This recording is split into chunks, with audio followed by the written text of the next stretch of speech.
What's up, what's up? This is VC. I'm back with another how-to. This time I'm gonna show you how to sample in Ableton Live. I've got a lot of questions on how I sample and how I chop up my samples and how I get everything to play and stop at the right time. I'm gonna show you how to do all of that today. The way that I sample in Ableton, I use a slicing preset, and what that allows me to do is create one preset that whenever I chop my samples, it goes directly to this preset, and I can save that for later use as like an instrument. So whenever I pull up Ableton, I can pull up every sample I've ever chopped as an instrument and create a completely new beat. So the way you do that, you go to a drum rack. First you need to create a MIDI channel. You do that by holding Command Shift T, and you create a new MIDI track, and you can rename it whatever you want to rename it. Press Command R to rename, and I'm gonna just name this Slice Preset.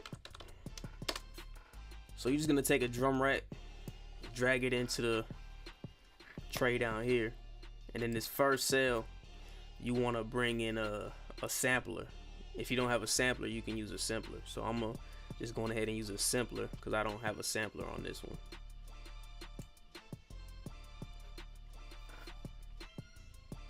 First thing you want to do is create a way for me to change the pitch of my samples. You can do all that by going to here, and you want to click on controls. So down here you want to go to map to macro 1 and then click on that. So now over here you have a global transpose for the whole sample, and just bring that up to 0 for now. And the next thing you want to do is to get the samples to start and stop on time. I know I've got a lot of people asking questions on whenever they load their samples and they chop it up, the sample keeps playing or it stops playing, and they gotta press and hold it to make it, keep playing. So the way you do that is you go over here and you click on this middle button, and you'll see this pop up, and then you want to go to IO, and you're gonna set the choke to you can set it to any number. I just set it to 1. Now to get the sample to play all the way through, you want to set the release at maximum, and it's just 60 milliseconds is the max that it has in Ableton. So you're gonna take that and turn that all the way up, so whenever you hit the sample pad, it's gonna play all the way through, and then when you hit the next pad, it's gonna cut off. Once you do that, that's pretty much it for the preset. And you're gonna go here to this little button right here, and you're gonna save it, and you can name it whatever you want. I'm gonna just name this VC Preset Test.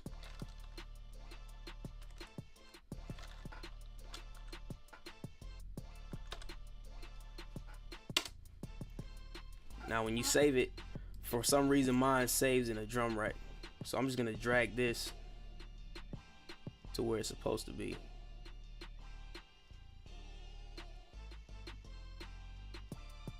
I got so many presets, so many samples. All right, so you're gonna bring it to this folder called defaults, and then go down to where it says slicing, and you're gonna drop it in there. So you'll see VC Preset Test right there in slicing. I'll have a free download in the link below to my slicing preset for anybody that just wants to download that and not have to worry about setting everything up. You can download it and jump right in, just slice your samples right in and not have to worry about it. To show you how to actually slice up your samples, I have a sample.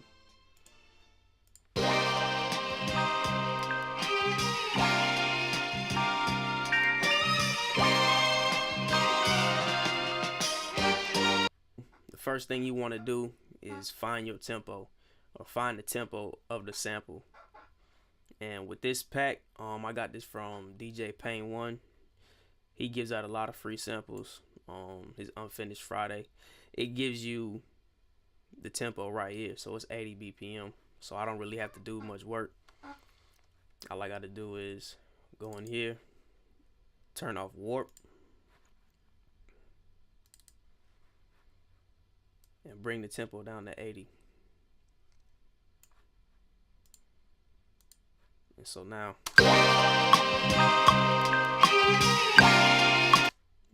so you can hear now that it's on beat.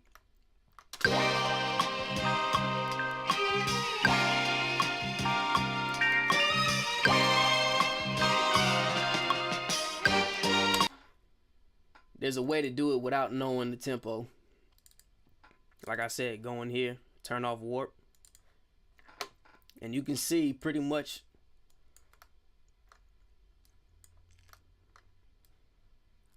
these spikes in the wave. They're called transients. And so you could pretty much determine where the kick is gonna be and where the downbeat is gonna be by looking at the wave.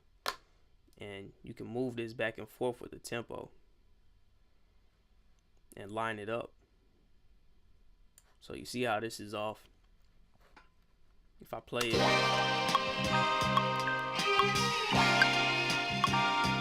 it's off. But if you line up this transient with this bar right here, then you can see, you know, it's gonna be on time.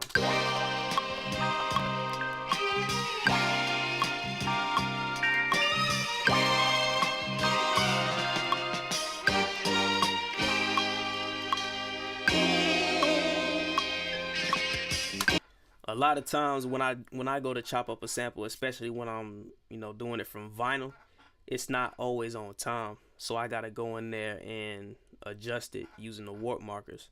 So what you do is when you find the relative tempo, or what you think it might be, go in here and click warp.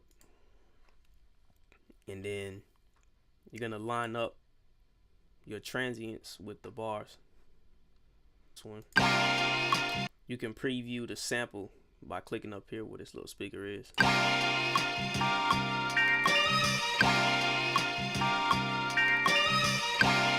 So that sounds on time. A lot of times I'll get a sample and it's off. So like this will be here. All you have to do is go in here and line it up. You can tell if it's on beat by clicking this speaker and just testing it out.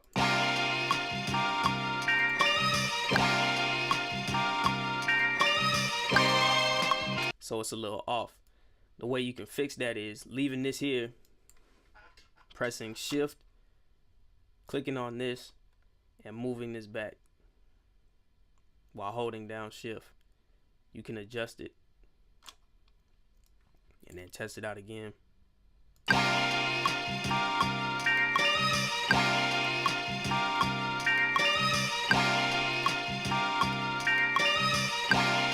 It's a lot better. So I do that for the whole song. Whenever I get a song and I sample it, I go through and I find all the sounds I like and I chop it up that way. Alright, so that's pretty much it for this one. The last thing you need to do is right click on the sample and come down to where it says slice to new MIDI track. Click on that and it's gonna ask you, you know, create one slice per warp marker, and then you have the option to go through transients, bars, or notes. I usually do the warp marker because I go through and customize my own slices. So that's the one I'm gonna use. Transients is pretty much what I told you. Kicks, snares, anything that's like a spike in the wave is a transient, and you can slice it per transient. Slicing it by transient's a lot faster, but slicing it with the warp marker is more customizable. So I use the warp marker, and it tells you how many slices you have.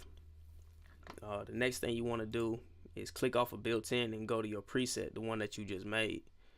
And so the one we just made was the VC preset test. Click on that, click OK, and it's gonna make your drum pad right here. You got all your samples. Now the only thing you have to do is get rid of this, Command X, and play around.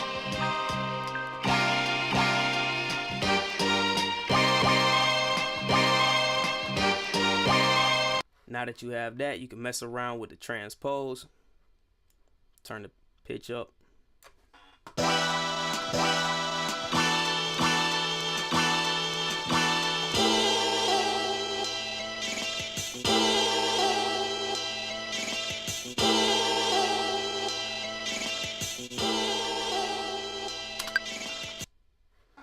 On some of these samples, on some of your chops, go through and make sure that it's turned, the loop is turned off, so that way when you click on it, it doesn't just keep playing back to back to back. And I meant to mention this when I created the preset. So when you create the preset, make sure loop is turned off. That'll be in the free download as well. When you download the free slicing preset, loop will not be turned on at all, so be sure to check that out. And that's pretty much it for that. If you have any more questions about sampling or different techniques, just leave a comment below and I'll try to cover it in another video. Don't forget to check out the VC sample pack volume 1. I have it at my website. It comes with samples. It comes with construction kits that has pre-started beats, so all you have to do is just go through and finish it. You can take any sample out of there you want, flip it any way you want to. It also comes with instrumentals that artists can use, that producers can use for ideas, and it comes with drum loops.